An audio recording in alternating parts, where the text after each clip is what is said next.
Hello, everybody. Adam Parks here with the premiere episode of the AI Hub podcast, sponsored by Latitude by Genesis. Very excited to start this new series. Artificial intelligence and AI is becoming a massive hot button topic across all businesses, really, but specifically in the debt collection industry. It's another one of those technologies. And if you know anything about the debt collection industry, we're generally a little bit behind on technology because of uncertainty and regulation. So I thought the perfect person to start this podcast with might be Mr. Heath Morgan, who is a legendary attorney in the debt collection space, tech guru, and we've had some really great philosophical questions around the use of artificial intelligence in general. So I thought this was a great place to kick this off. But before we get started, just a quick word from our sponsor, Latitude by Genesis. Transform your collections process with Latitude by Genesis, a powerful cloud-based solution designed to manage debt collection and be the answer to all of your accounts receivables challenges. Latitude simplifies operations with features like workflow process automation, customizable agent tools, and seamless integrations for AI tools scoring, data scoring, written and voice communications, compliance, and negotiations. Plus, it does all the things you expect from your debt collection software. Whether you're a creditor, debt buyer, or third-party agency, Latitude helps boost recovery rates and streamline operations. Discover smarter collections today.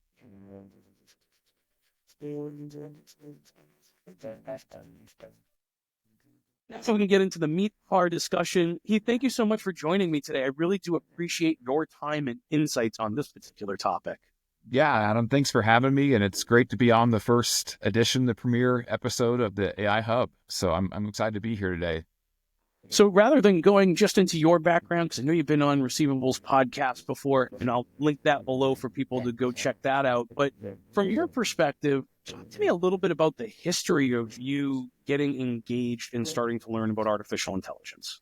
Yeah, great question. Because how does a third generation collection attorney, get into AI and be speaking across the country on this stuff? Well, I'll tell you that, back in about 2020, before ChatGPT launched, I actually started having conversations when we were all locked down during COVID with my son, who was 8 at the time, around the idea that, by the time that I die, he will have a chat bot of me to talk with and communicate with the rest of his life. My grandkids will have it. My great grandkids will have it. We will all be kind of immortalizing ourselves in chat bots in this future. Getting questions about, who gets to curate that information? Do I get to always give the right advice as the loving father? Does he get to curate it and go, no, dad was wrong sometimes. He was kind of a jerk.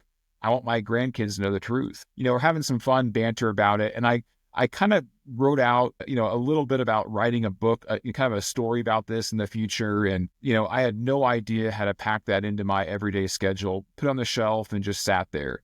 And then 2 years later, when ChatGPT came out, I looked at this technology. I'm like, oh, wow, this technology is coming a lot quicker. And from there on, I really just kind of immersed myself into AI to learn about it, to explore what were my earlier assumptions and questions about it. Were they coming true? Had a lot of good conversations, a lot of research, and ended up writing a science fiction book about, the future of this technology. And in doing so, that kind of, brought me around to consulting companies with AI policies, and looking at and thinking about safeguards that need to be that we're not really talking about yet. Well, that's kind of where my journey came to this space as well, was thinking about those guardrails. Because as a marketing company, I said we instituted a prohibition against the use of ChatGPT across the organization in 2022 when it came out, and basically said, look, I'm not comfortable with us creating content in this way. I also knew that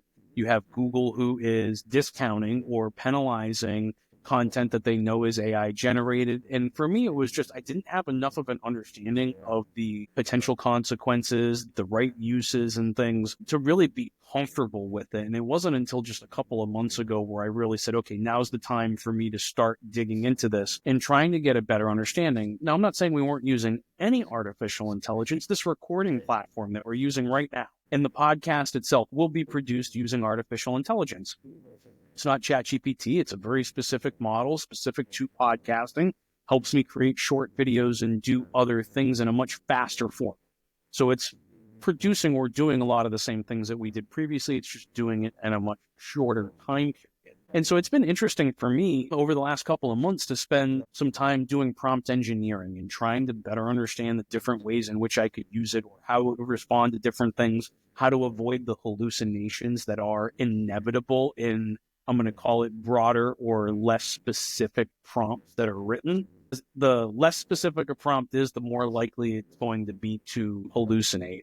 And then starting to see all of the other artificial intelligence uses that were coming across the industry, I just wanted to get a better understanding of it. So in 2023, I bought the biggest, baddest Mac Pro I could get, 196 gigs of RAM, so that I could run Llama independently. And so between the RAM and the multiple graphics cards and all the other things, that was a pretty massive investment just to be able to run these models independently, because my first level of paranoia was, what am I feeding the model?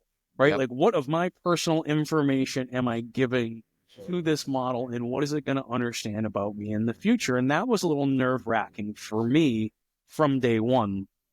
Now, I think as we've kind of gone on, it's become, I'm a little bit more comfortable with its usage, but it is, at least within my organizations, being used in very specific ways that we test and monitor for a period of time, and then we can start to put it into our processes. But for me, it's a baby step situation.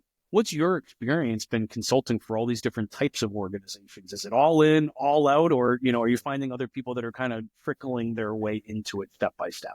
Yeah, it's interesting you mentioned all in or all out, because we can read these articles about the amazing benefits of this technology, and we also see the same articles about the horrors of it, and that tends to be kind of people's reaction is the I'm all in, this is amazing, or rapture, take me now, I'm not prepared for this, but if you think about it, both of those responses are really escapist responses.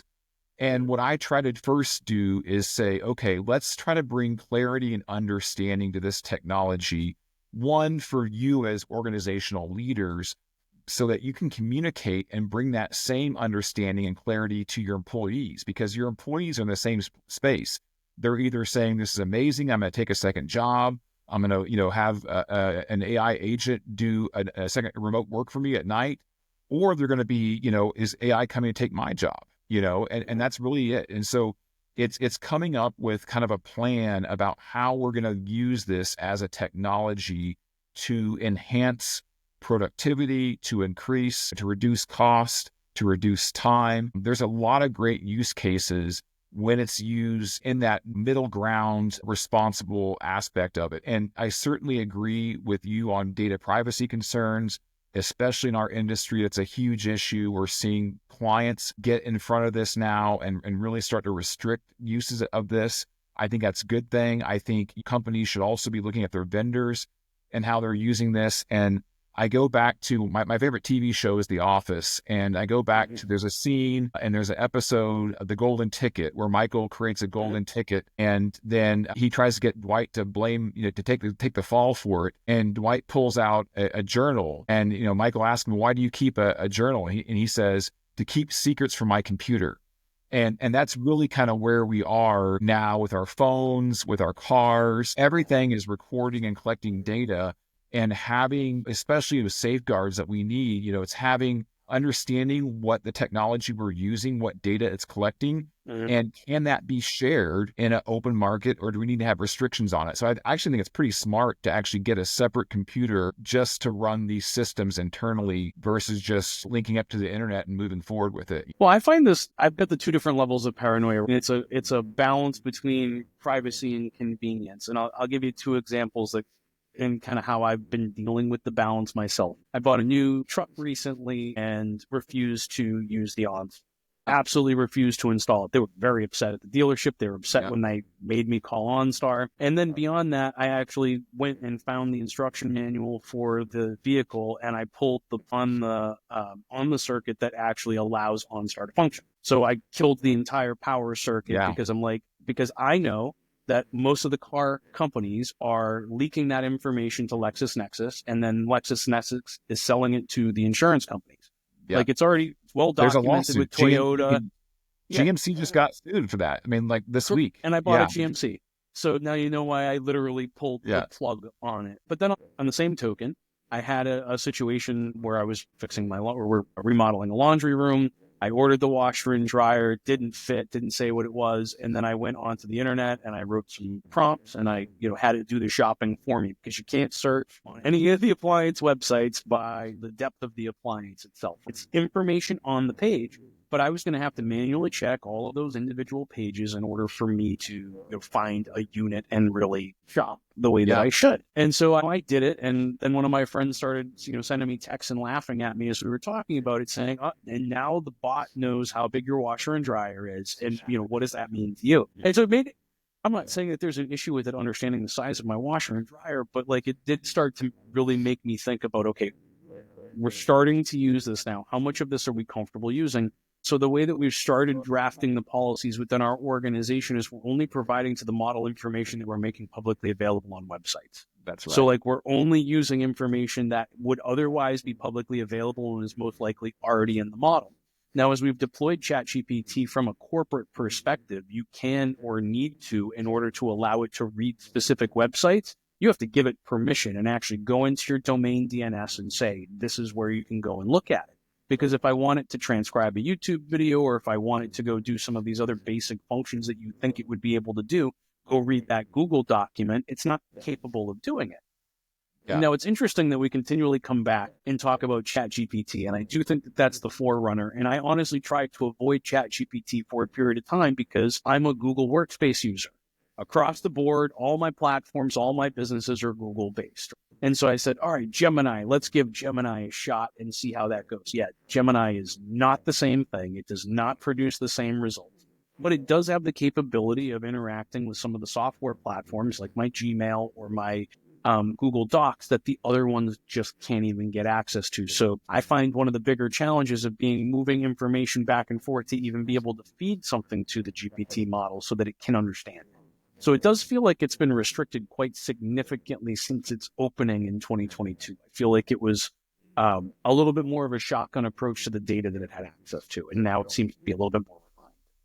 Yeah, well, and Google has Notebook LM, which is also a companion to Gemini that I think I've heard and seen really good use cases for that. Yeah, no, I think we're in the first 2 years of a decade of AI, right? And what I've told people from the beginning, what I imagined is, in having a world of chatbots in the future, is you are going to have private enterprise-based LLM systems that is just your data, that is downloaded locally on your laptop. And whatever concerns you have about a ChatGPT or something like that, understandable. Still, you want to experience it and understand what the capabilities are. So when version 2.0 or 3.0 is available, and it can be with just your data, there's a lot of benefits that you can use with that, right? And it's, I compare it to, speaking of Google, right? If we were to take a parallel to the search engine, the first 2 or 3 years of search engines Google wasn't around. It was Yahoo. And if you wanted to click on a link, you go to Yahoo and you scroll down the page for news links, weather links, sports links, right? It took 5 years before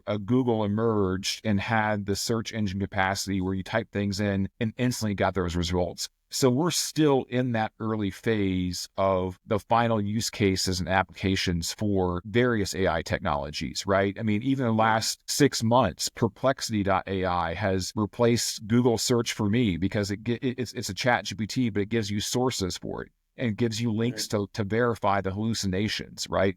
We're seeing new versions coming out. And honestly, talk about, you mentioned marketing too, people will be creating their own chatbot, their own AI agents to search and find results. And marketing will be in the future about how to market to those AI bots versus actually humans. How do I get pulled and curated into that final, narrative response of an AI search versus, marketing to humans now? I mean, we're not that far away from that day, I think ChatGPT is probably the biggest threat to Google right now, and they haven't monetized it from a advertising perspective yet. But I was asking it questions last night about what are the most reputable news sources in the debt collection industry, and then telling it to rank it based on its influence. And it was interesting to see how it started to come back. And the direct parallel that I saw between, because I researched that stuff a lot manually as well, and across a variety of other tools, SE ranking, domain authorities, like I'm really always watching kind of the internet presence of the debt collection industry. It's been interesting to see everything seems to come down to the way that things are indexed. And if you're indexing well for Google, and I think a lot of websites are very focused on not necessarily being able to be read by you and me, but being able to be read by a Google, spider. Yeah. And now I think the same thing is going to be true on the other side. It's kind of interesting to see how this is starting to shake out from a use case perspective. And I think there are a lot of use cases for the debt collection industry to be able to use these things. Before we talk about any of that, I'm curious for your take on this, right? For me to start using ChatGPT, I was like, all right, I got to pay. Like, I don't want to be feeding the public model. If I'm not paying for a service, I am the service. I'm aware of that. I've learned that through the years, right? Like, and I don't want to be the service. So I went and spent the money for the, whatever it is, $200 a month for their top model, but they don't make that available for businesses. If you're going to use it from a business perspective, you're kind of stuck on that lower rung, which doesn't give you access or the same volume of access to some of these more advanced models. But then I start getting confused because the more advanced the model, the less likely it is to be able to provide me with emojis or text-based, anything within, text-based. So it's been a little challenging. But now that Sora's come out from a video and graphics perspective, I've started playing with that too. But I feel like that's going to be what takes the longest to really get up to speed, is going to be the ability to use these things from a graphical and a video perspective. But how do you feel about the free versus the paid? Yeah, great question. It's all about the use case. Because I in the first year that I was speaking about AI in 23, and after ChatGPT came out, the best way to tell people to play around was show them. I basically would give them examples.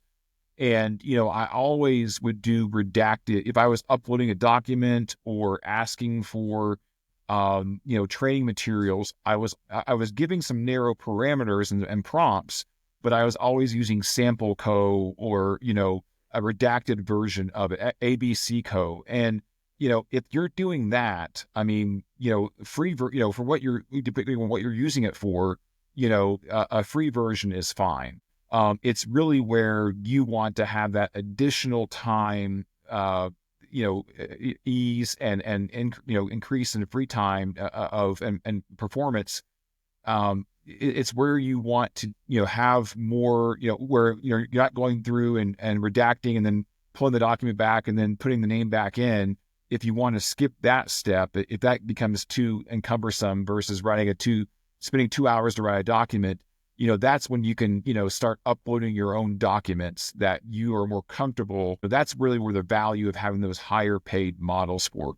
But I've been doing the $20 a month version for a while, and I'll keep my prompts to generic redacted versions of it. So, it's really how you want to use it for. And honestly, if you're going to, there's been a big push for companies that want employees to use it, to have a company account that they use the company account to have that transparency law with them. That being said, you're still going to have employees that are using on their phones in the office, different things. I mean, it's so common now. And so, having that training for what's an appropriate use case for a free or low cost model, how to use it, how to not put information, how to not become the next Samsung and upload your company manual to ChatGPT. Well, and make it public record, right? And that's why I do provide, like, we started off we've got an experimental team in our organization of 10 people.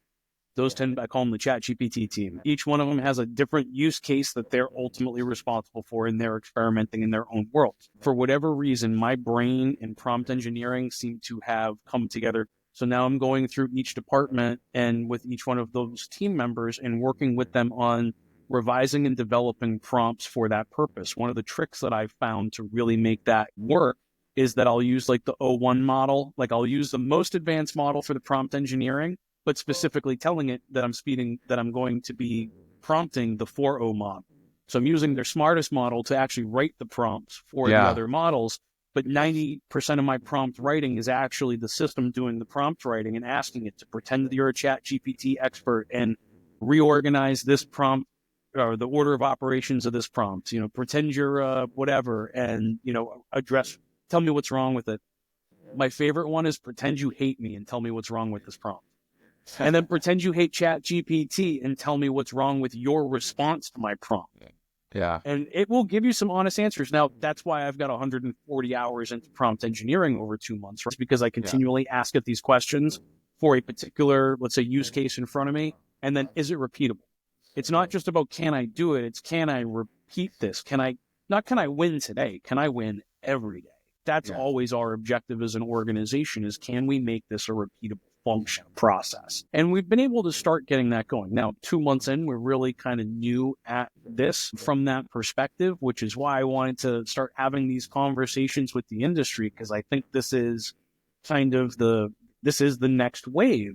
So for those that are really nervous about touching anything AI related at this point, any advice for, the leaders of organizations that are still in fear?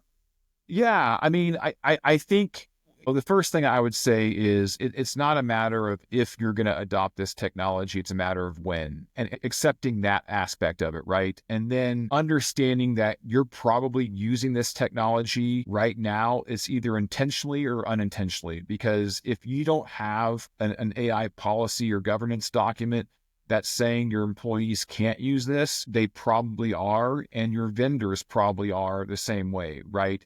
So, and it's not just us going out and finding a chat GPT, finding a Perplexity, a Claude. It's Microsoft Copilot. It's Adobe, it's Zoom, it's all the vendors that you've been using for years and paying for that are now updating their terms and conditions, incorporating AI into this. And so it really is kind of becoming just a little bit inevitable on it. But I would say, it doesn't mean it can't be intentional. Right. And I really kind of spell out, what are the safeguards? What are the use cases? I love the idea of having a team that's exploring this. One of the things I talk about is having an AI committee. And I also say in that committee, don't have it just be top rank of your company. You want to have some of these younger employees as part of that because they're more native speakers of this. And, the analogy I give is, so my son is 13, he's in 7th grade.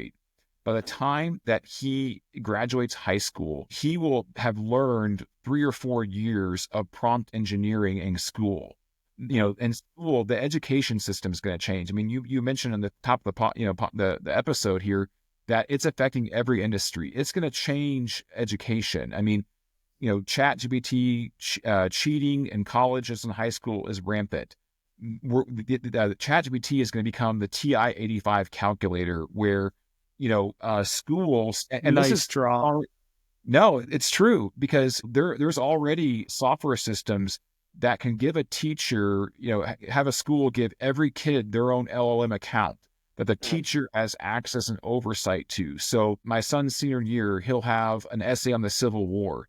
He won't be graded on any of the output altogether. He will be graded on the prompts that he gives it and how he gets to more research and how he combines that together. That's natural language coding that we'll be teaching our kids in school. They're going to be entering the workforce, and they're going to be a lot more skilled on the prompt engineering aspects of this technology. So absolutely, you want to add that and include them into your team or your committee that's exploring use cases for your company.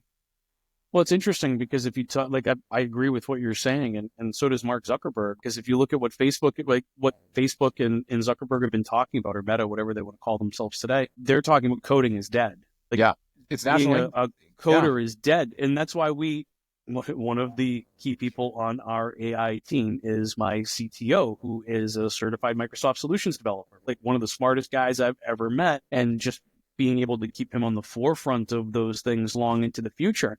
And then even more interestingly, I want to say it was it might have been this week or last week, Microsoft came out and started talking, or the CEO of Microsoft came out and started talking about how SaaS is dead and that how AI is going to transform SaaS products in the next 5 years to where it's not going to be the same model that you see today. And, I always I always watch Adobe as the front runner when we're looking at massive model changes. And that might sound a little silly, and maybe it's because I'm a marketing guy at heart and because I was one of the beta testers for Creative Cloud back in like 2008. So like I've been a big Adobe fan for a long time, loved the product. But they were the first organization that moved me onto a subscription model. Yeah. And I was hesitant. Everyone's first, I think, Adobe was, yeah. And that's why I continue to watch them into the future and say, what's Adobe going to do and how are they going to start to change? And what I've seen is Adobe rolling out my ability to not just buy stock images, but to create my own stock images using their models, which I thought was a really interesting use case from their perspective. And then continuing to watch how they're going to modify that model over time. That's where I keep my eyes in terms of a SaaS product, because it was the first one I was willing to use. And it was only because the numbers made sense. $50 a month for the updated version made more sense than $1,500 every 3 years, and always being behind the times in terms of the technology I was using as an organization. Yeah. Well, it's interesting you mentioned that, because I've thought about this a lot, how much the world has migrated to the SaaS-based model, and that's just the echelon and be all. And, where the software as a service, the software might be dead. In the book, I actually write about the concepts of home ownership as a service, and, farming as a service, reputation as a service. And so I could see those, you talk about, that's going to evolve over the years. I could see, other industries, and talking about smart home and aspects of it, right? If every appliance in your house is a smart home, then essentially an AI agent or a human tech can come there and just troubleshoot that and make that part of, the servicing agreement for your home, right? Where it's collecting data, it's analyzing, assessing, are people hurt? Are people, as an elderly person fallen? A lot of great use cases, but your data spidey senses kind of tingle in the back of your neck about, my home knows everything about me at some point in time, is listening, and I'm talking with my home ownership as a service, basically. I move all of that to a separate network. And I would say the scariest thing that I've seen recently is, for those that know me, I spend a lot of time working in the law enforcement space. But now there's some tools available that can actually use Wi-Fi to determine how many people are there and where they are and in what position within a home, just bouncing Wi-Fi signals through the house. And I think as you start looking at that technology has been there for years, but our ability to understand the massive amount of data that kicks back, we haven't been able to analyze it and to put it into a usable format.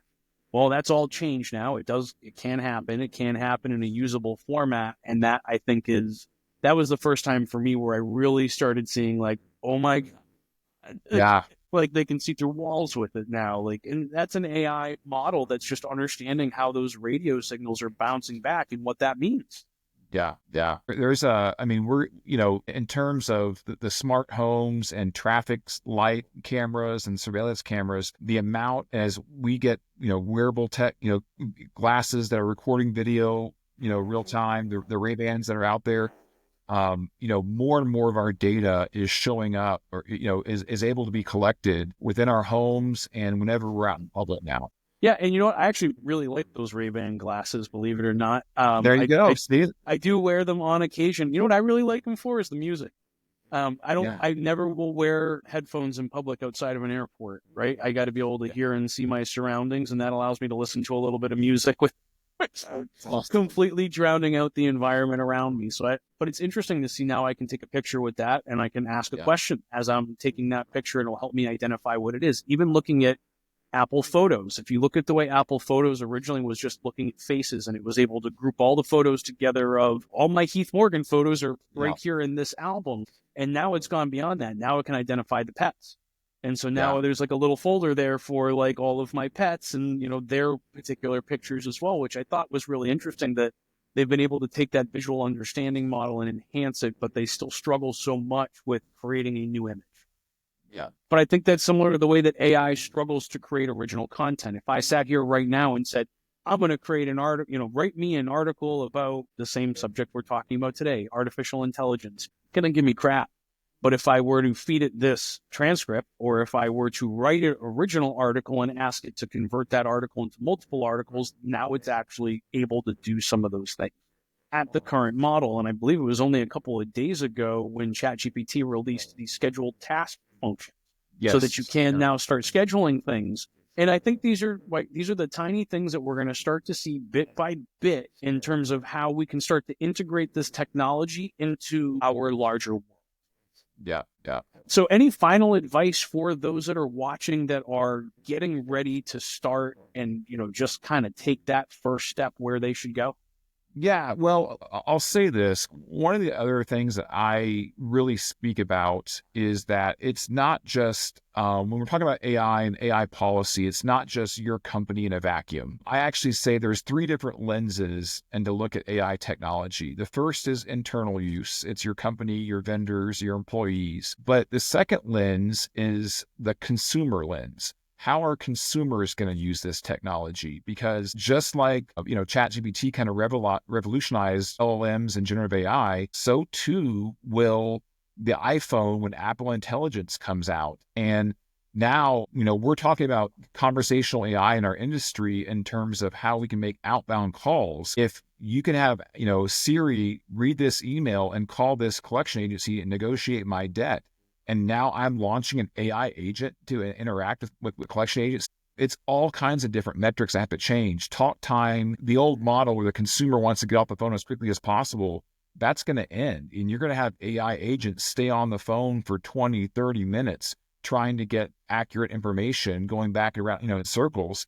And that could delay your human agent time. So thinking about how consumers are going to use this technology, for good purposes for resolution, but we know there'll be some bad actors. How are those going to interact with things? And I've used Midjourney. I use Midjourney for my image creation to create dispute letters, or a letter from ABC Bank saying this account's been paid in full.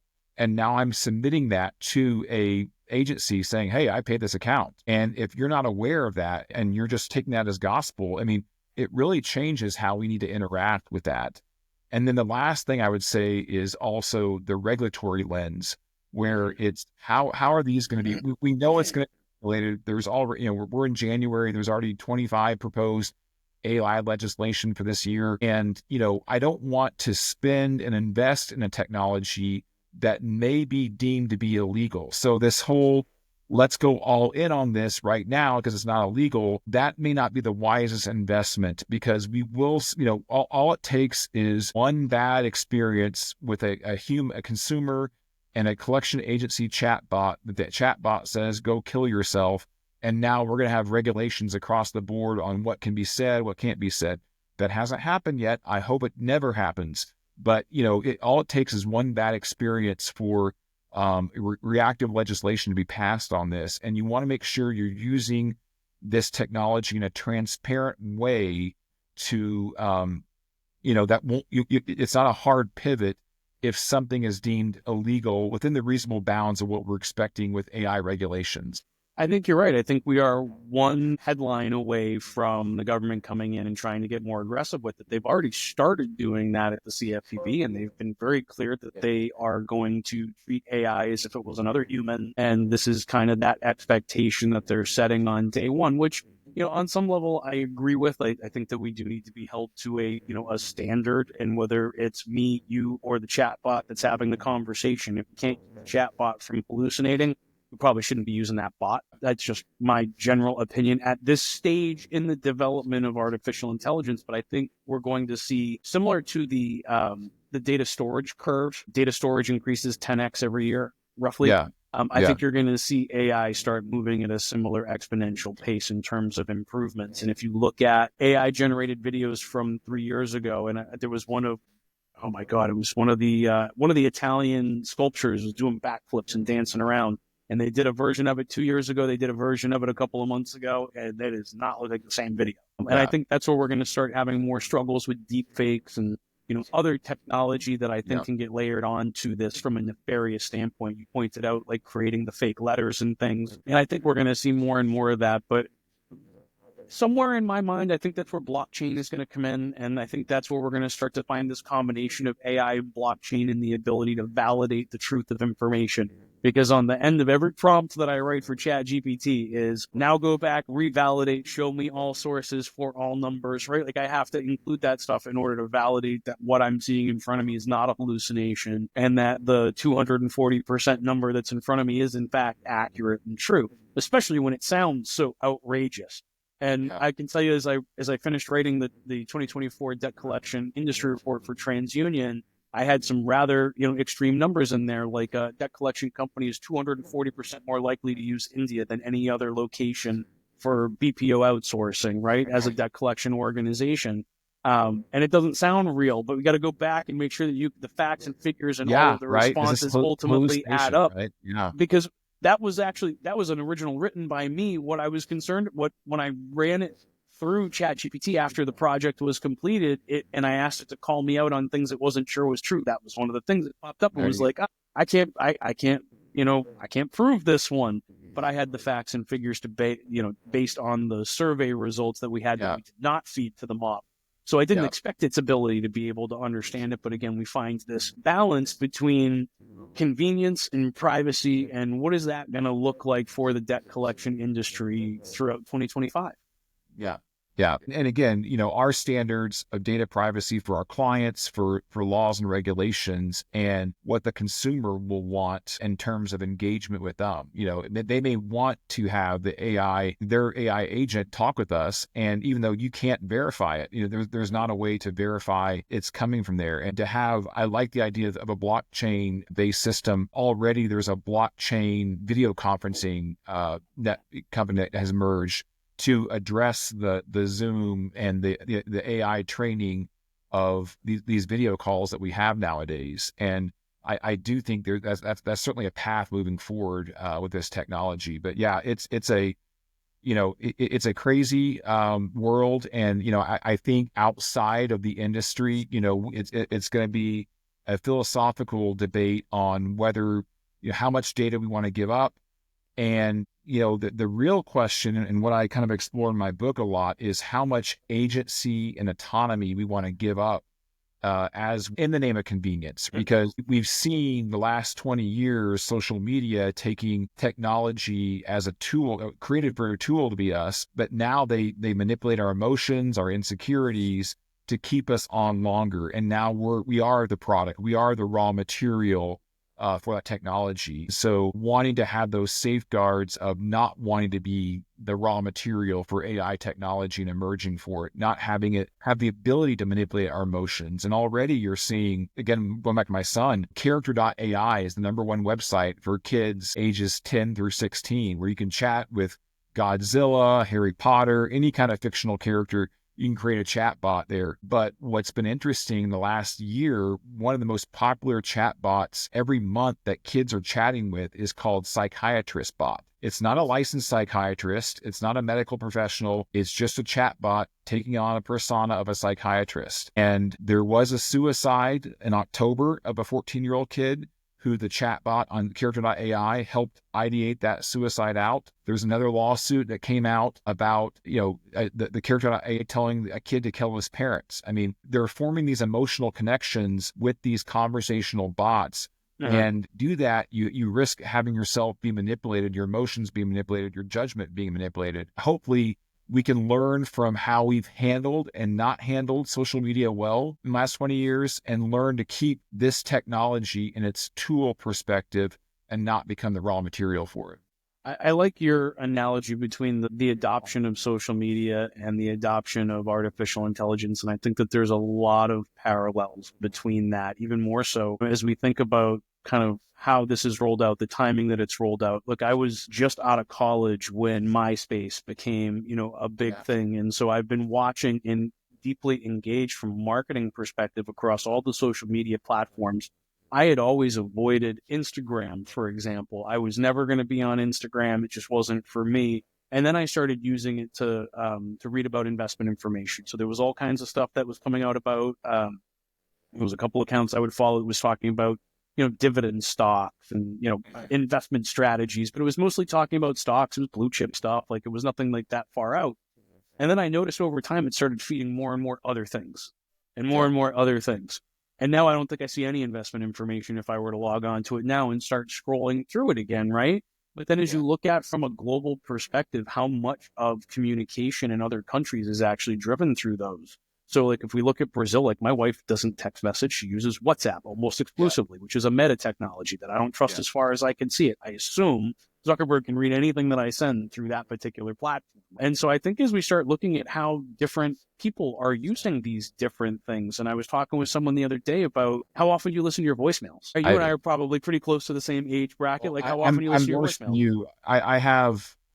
I probably have 200 unread voicemails, 281 unread voicemails on my phone. Yeah. Okay, you want to hear something crazy? So my wife, who is 15 years younger than me, talks to her friends using voice in text. Yes. So they're sending voicemails back and forth to each other. Yes. And I'm like, I haven't listened to a voicemail since like 1998. Seriously? Yeah. And I think the different ways that different people, whether it be generational or location based, is really going to play a factor into how this starts to disseminate and how it gets used. I'm wondering if we're going to see things in certain countries like similar to what we saw. I was in Brazil when they outlawed. Yeah. And so in order for me to view anything on a Twitter account, I would have had to go through a VPN to get out there and go to my X account. So are we going to start seeing something similar here where they're trying to lock those things down from a network basis or an ISP basis? I'm curious to see how these regulations will be enforceable over time, because the models themselves are going to be really difficult to contain. I think governments are going to struggle with it, similar to the way that they've struggled with controlling things on the blockchain. They can't control Bitcoin. That's why they hate it. It doesn't fall into the Federal Reserve System. And that's why you constantly see Gensler and the SEC going after anything crypto that they possibly can. Now, I think we'll see roughly a 4-year reprieve on some of that, because I can't imagine Trump's going to keep Gensler in place. But those are some of the things that I'm going to be interested to see. And I hope, Heath, that you'll come back at least one more time to help me continue to educate our industry on this evolving topic. Yeah, I'd be happy to. I mean, I think, I come at this as there are some amazing technologies out here that, if implemented properly, can help the smallest agency, the smallest business out there thrive and survive in the next decade, for generations, for future generations. I mean, I've got a vested interest in keeping this industry going. And that's the other parallel with how, a third generation collection attorney gets into AI. I've seen the price drop on the technology. I've seen it be affordable. And I think there's really a way to modernize, take this technology to modernize your company and survive and thrive in the future. So yeah, I love discussion, love the topic, and would be happy to be back anytime. Thanks, Adam, for having me. Absolutely. I feel like we might have to do this on stage at some point this year, so I'll follow up with you on that next week. Yeah. But for those of you that are watching, if you have additional questions you'd like to ask Heath and myself, leave them right here on LinkedIn and YouTube. We're here to answer questions, and we want to keep this discussion going beyond just the two of us. I think there's a lot of people experimenting with artificial intelligence across the industry or whatever business you're in. Come join the discussion. Come be part of it. If you have additional topics you'd like to see us discuss, you can leave those in the comments below as well. And it sounds like I'm going to get Heath back at least one more time to help me continue to create great content for a great industry. But until next time, Heath, I really do appreciate your insights. This has been an awesome conversation and nowhere near what I had planned for the original episode. This was way better. Thanks a lot. Appreciate it. Absolutely. And for those of you watching, we'll see you all again soon. Thank you, everybody.